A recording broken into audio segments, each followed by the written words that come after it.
Assalamualaikum warahmatullahi wabarakatuh.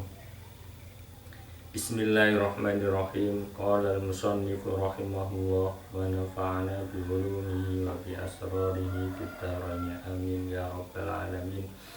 Wa rawalan wasngriratake sapa At-Tabarani, Imam At-Tabarani an Abi Darda'i radhiyallahu anhu, saking Abu Darda radhiyallahu anhu, inna akhwafama ing riwayat inna akhwafama. Ini maf'ul bih dari rawa.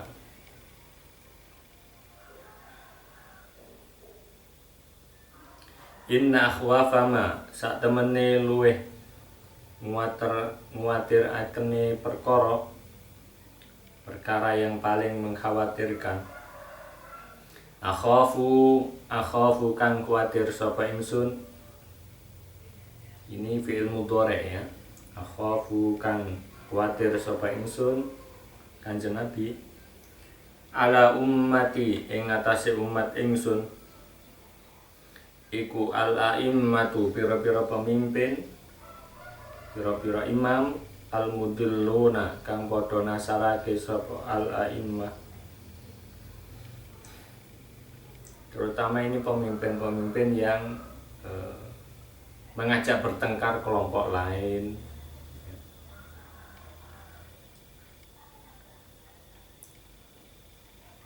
terhadap urusan-urusan yang tidak penting ya. Soal jenggot, soal celana cingkrang lah, bertengkar, padahal itu nggak penting banget.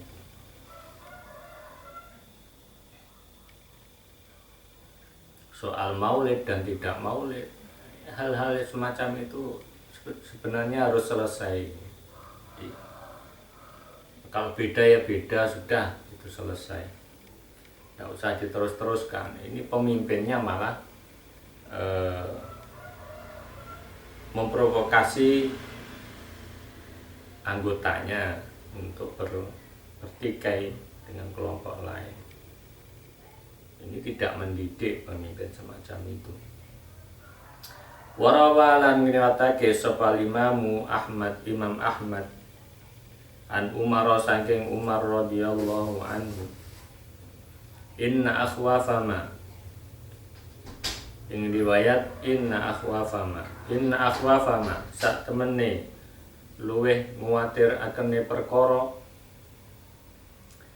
akhafu kang kuatir sapa ingsun ala ummati ing atase umat ingsun, iku kullu munafikin, saben-saben wong munafik, alimul lisani kang banget pinter lisane, pandai berbicara, pandai bersilat lidah, dan pandai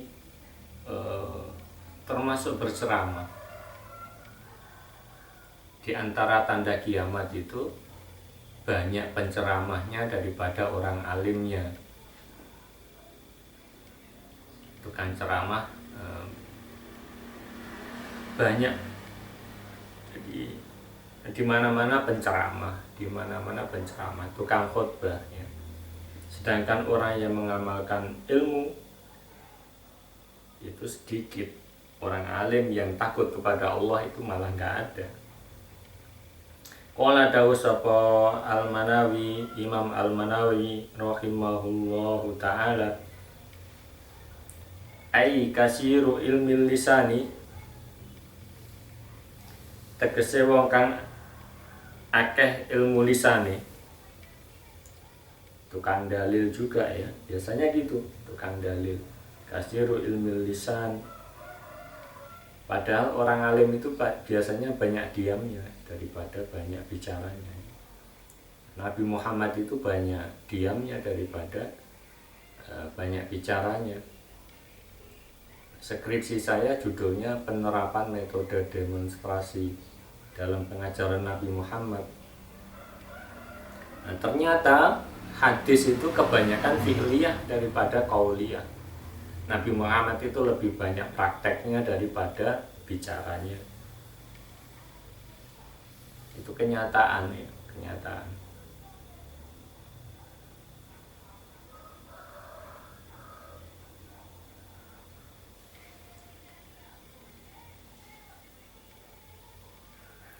Jahilul qalbi kang bodoh atine, wal amali lan amale. Mungkin amalnya banyak tetapi dia tidak tahu penyakit-penyakitnya amal, sehingga amalnya itu sia-sia ya. Tidak tahu kalau riya itu menghilangkan pahala, justru dosa ya. Tidak tahu, tapi orang melakukan itu ya.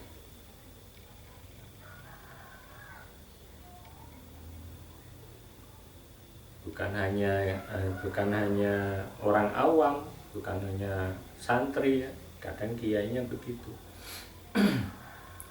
Ittakhadha ngalap atau ndadekake sapa kullu munafik al ilma ing ilmu khirfatan ing penggawean, menjadi profesi.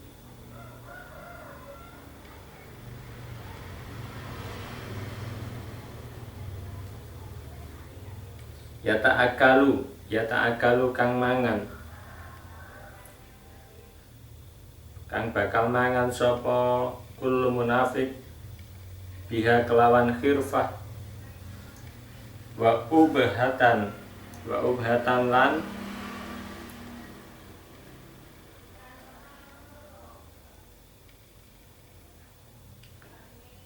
lan sikap sombong, angkuh-angkuhan, wa ubhatan lan angkuh-angkuhan, ya ta'azzazu kang kemeluhur,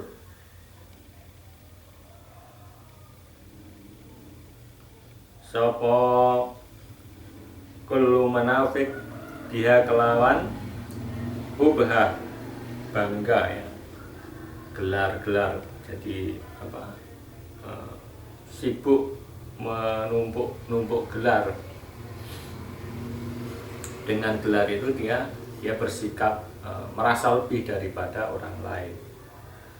Ya da'u padha ngajak sapa kullu munafik annasa ing menungso ilallahi ta'ala maring Allah taala, wa yafirru lan tetapine lumayu sapa kullu munafik huwa ya kullu munafik minhu saking Allah.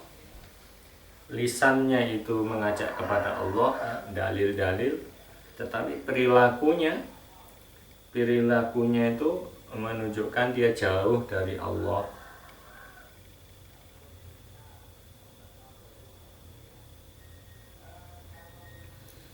Warawalan wis ngriwayatake sapa At-Tabrani, Imam At-Tabrani an Aliyin saking Ali radhiyallahu anhu, inni sak temene ingsun iku la atakhawafu,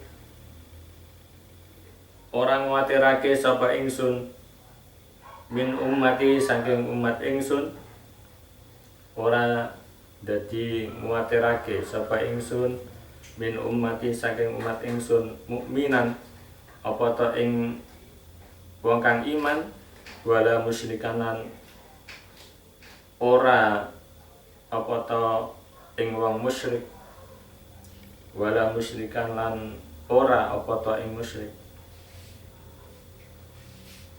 Saya tidak mengkhawatirkan dari umat saya jika ia beriman, menjadi orang yang beriman atau orang yang musyrik, tidak menjadi masalah ya. Karena apa? Ini dua hal yang berbeda dan sangat kelihatan sehingga tidak menjadi masalah.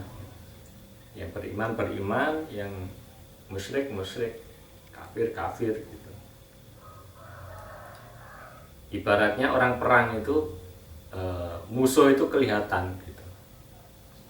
Jadi sehingga tidak mengkhawatirkan. Musuh teman-teman.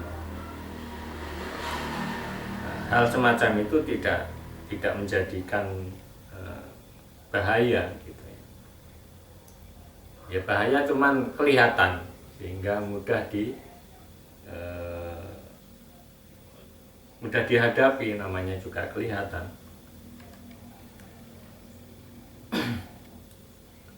Fa ammal mu'minu maka anapun utawi wong mukmin iku fayuh jiruhu maka ngeker ing al mukmin apa imanuhu imane al mukmin, Kalau orang beriman maka dia akan otomatis dikendalikan oleh imannya. Mau mencuri dia ingat bahwa itu dosa, bahwa kalau dia melakukan pencurian akan disaksikan Allah. Allah Maha tahu. Otomatis akan berhenti, tidak jadi mencuri kalau ada niatan untuk mencuri. Wa ammal musyriku lan anapun utawi wong musyrik iku fayaqma'uhu mongko bakal ngumprongake ing al musyrik apa kufruhu kufure musyrik. Hikmah itu tolol ya, tampak tololnya. Jadi misalnya orang menyembah berhala, yaitu tampak tololnya memang. Jelas-jelas itu misalnya berhalanya dari kayu ya. Orang kok menyembah kayu, ya itu kan tolol gitu. Atau menyembah batu, menyembah candi misalnya, ya tampak bodohnya itu, tololnya itu kelihatan.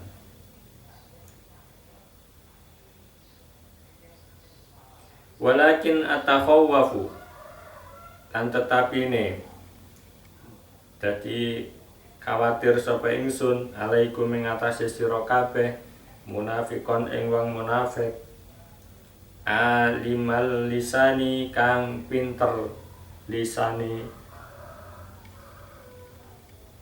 pandai berbicara ya. Ini banyak orang yang pandai presentasi tetapi anunya nol ya. Sama menjadi guru fikih misalnya tetapi nggak pernah sholat di masjid, dia laki-laki menjadi guru fikih tidak pernah sholat di masjid, menjadi guru fikih tidak pernah membayar zakat padahal dia mampu. Nah ini banyak ya, orang kaya tapi nggak bayar zakat.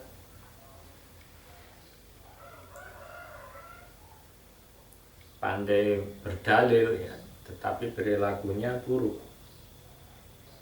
Ya kulo ngucap sopo munafik ma ing barang takrifuna kang padha ngerti sapa sira kabeh ing ma.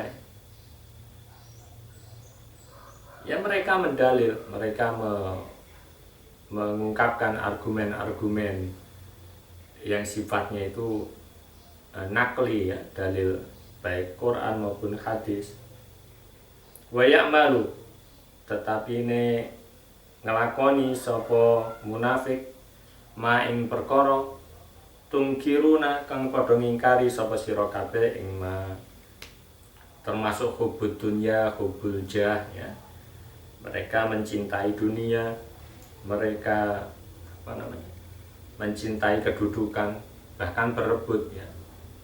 Kalau perlu menyuap untuk menjadi pejabat misalnya.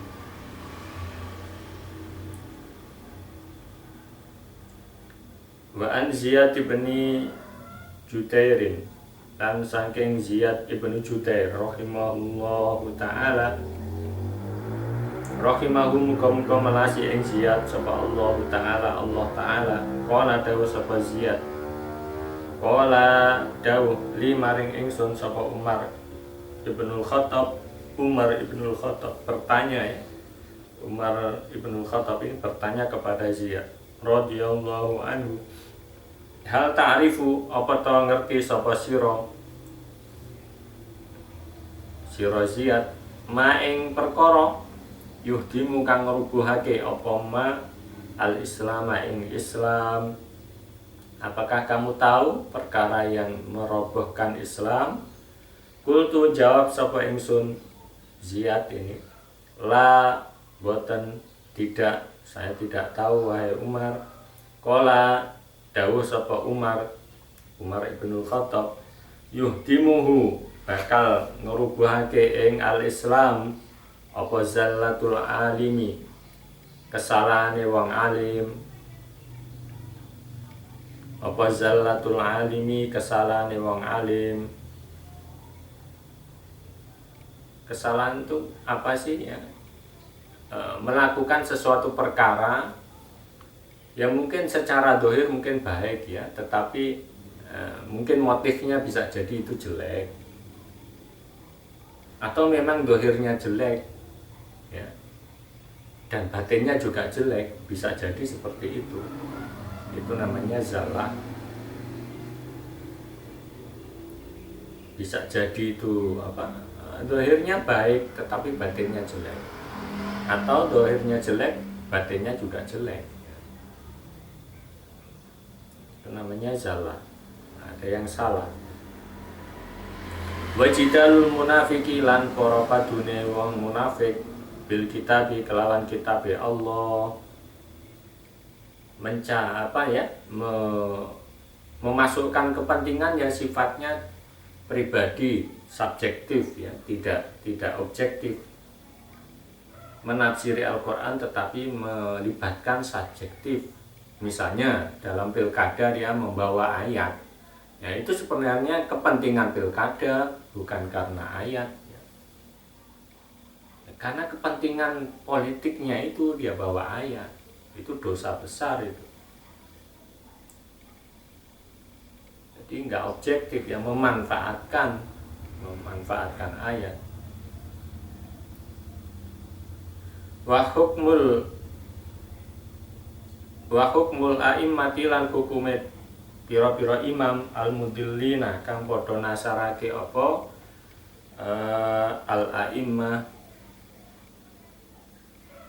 bentuk keputusan ya, keputusan pemimpin yang menyesatkan. Misalnya apa ya, memilih pembantu yang memang mendukung dia. Jadi orang yang tidak mendukung dia tidak dipilih. Ini juga orang itu tidak adil ya, mencari aman. Faslun utawi iki iku fasol suwiji fi dzikril ahadithi kang tetep ing dalem nutur pira-pira hadis, kang tetep ing dalem nutur pira-pira hadis, wal athari lan pira-pira athar itu pendapatnya atau perilakunya sahabat dan tabiin, itu asar ya. Masuk juga dianggap sebagai apa, perwujudan hadis ya. Contohnya gini, Imam Syafi'i itu punya dua kaul ya, kaul jadid dan kaul qadim. Yang kaul qadim ini lebih cenderung kepada tekstual hadis. Jadi Imam Syafi'i menggunakan tekstual hadis untuk bentuk hukum qadimnya itu di Baghdad ya. Dia mengacu kepada hadisnya Imam Malik bin Anas ya, dalam kitab Al-Muwatta. Dia berpatokan dengan hadis itu. Nah, kemudian beliau itu pindah ke Mesir ya, ke Mesir. Nah, di Mesir ini ternyata praktek ibadah sholat itu agak berbeda ya, soal waktu itu agak berbeda dengan yang di Baghdad. Tetapi bunyi hadisnya tetap seperti yang di Baghdad itu, karena dia menganggap bahwa perilaku sholatnya orang Mesir itu atas petunjuk sahabat ya, otomatis beliau menganggap bahwa waktu sholat yang diterapkan oleh orang Mesir itu mengikuti perilakunya Nabi gitu. Karena ini sahabat senior ya, yang ditunjuk oleh Umar itu untuk menaklukkan Mesir itu sahabat senior. Jadi sahabat senior itu tidak mungkin melenceng dari apa yang diajarkan Nabi, sehingga itu dijadikan patokan oleh Imam Syafi'i untuk membuat qaul jadid. Beliau merubah pendapatnya soal waktu sholat maghrib ya, lebih cepat waktunya. Jadi waktunya sholat maghrib itu ya adzan, kemudian qobliyah maghrib kira-kira 2 rakaat, kemudian iqamah, kemudian sholat 3 rakaat, kemudian ba'diyah maghrib 2 rakaat, habis waktunya. Itu dalam pandangan qaul jadid. Tapi kalau qaul qadim itu sampai mega merah itu hilang. Agak lama waktunya kalau qaul qadim ya. Karena berdasarkan hadis tekstual itu. Karena itu yang dipraktekkan di Mesir ya, waktunya cepat. Beliau berpendapat yang betul ya yang cepat itu. Dan itu dipraktekkan oleh orang-orang Mesir, dan orang-orang Mesir itu melakukannya atas dasar perintah dari sahabat senior. Al-waridati kang tumeka apa asar fi raf'il ilmi ing dalem kaangkate ilmu, hilangnya ilmu.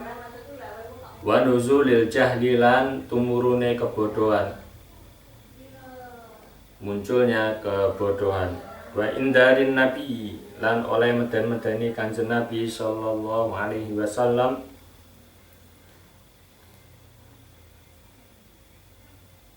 wa i'lamihi lan oleh paring weruh Kanjeng Nabi, pemberitahuannya Kanjeng Nabi bi annal akhirah kelawan sak temene akhir zaman iku syarrun ana, bahwa di akhir zaman mendekati kiamat itu buruk. Wa anna ummatahu lan sak temene umate Kanjeng Nabi iku satattabi'u bakal manut sapa ummatah, akan mengikuti al muhdatsati ing pira-pira perkara kang den anyar-anyarake. Ini yang sifatnya ibadah mahdoh ya, ibadah mahdoh. Satu contoh gini, ada orang yang mengulang-ulang hajinya ya, tiap tahun dia haji. Orang itu zalim, orang itu termasuk muhdatsat, walaupun hukum awalnya itu sunnah ya, karena kondisi yang berbeda. Orang antri haji itu sampai 15 tahun. Itu menunjukkan orang yang ingin haji itu banyak. Sedangkan orang yang mengulang-ulang hajinya itu adalah orang yang egois. Dia mengambil hak orang lain sehingga orang lain terhalang untuk melakukan ibadah haji. Orang itu zalim, orang egois, dosa dia, karena dia menghalangi muslim lain untuk melaksanakan ihram. Jangan dikira itu berpahala, tapi orang egois tidak merasa seperti itu. Wah, ini sunnah. Nabi Muhammad nggak begitu. Nabi Muhammad mengajarkan itu tidak seperti itu. Minal umuri khalis saking pira-pira perkara, wal bid'ah lan pira-pira bid'ah, wal ahwa'i lan pira-pira kesenengane nafsu,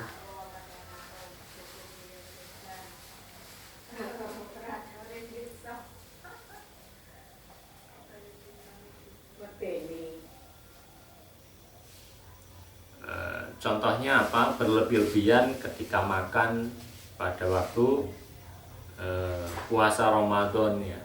Ini juga al-ahwa, biasanya makan itulah 2, lauknya 2, bulan Ramadan 5. Itu orang yang nggak ngerti ya. Orang yang nggak ngerti. Justru seharusnya berkurang. Orang namanya juga ingin mengekang ya, al-imsak, nama puasa itu lafdon, secara lafadz itu al-imsak. bahwa puasa itu seharusnya menahan diri, bukan malah melebih-lebihkan. Yang biasanya nggak ada jadi ada, biasanya nggak bikin kolak, itu menunjukkan ada kesalahan gitu. Wa annadina lan sak temene agama iku innama ya beko angin pestine kari apa adin indah khosotin ana sandinge pira-pira wong kang khusus, indah khosotin ana sandinge wong kang khusus minan nasi kang saking menungso. Agama hanya dipegang oleh orang-orang tertentu saja yang mau ya, yang mau. Karena secara keuntungan duniawi tidak ada untungnya orang beragama itu. Maka sedikit sekali yang memegang prinsip agama, apalagi di zaman akhir ya. Di zaman akhir itu orang menggenggam agama, orang berpegang pada agama itu seperti memegang bara ya, memegang bara. Ketika semua orang tidak jujur, dia harus jujur, itu berat sekali. Ketika semua orang korupsi, dia tidak korupsi, memegang bara betul-betul akan apa ya? Sebenarnya tidak sulit.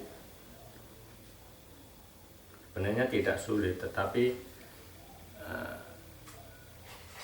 ketika yang lain kaya, dia tidak kaya. Itu kenyataannya seperti itu.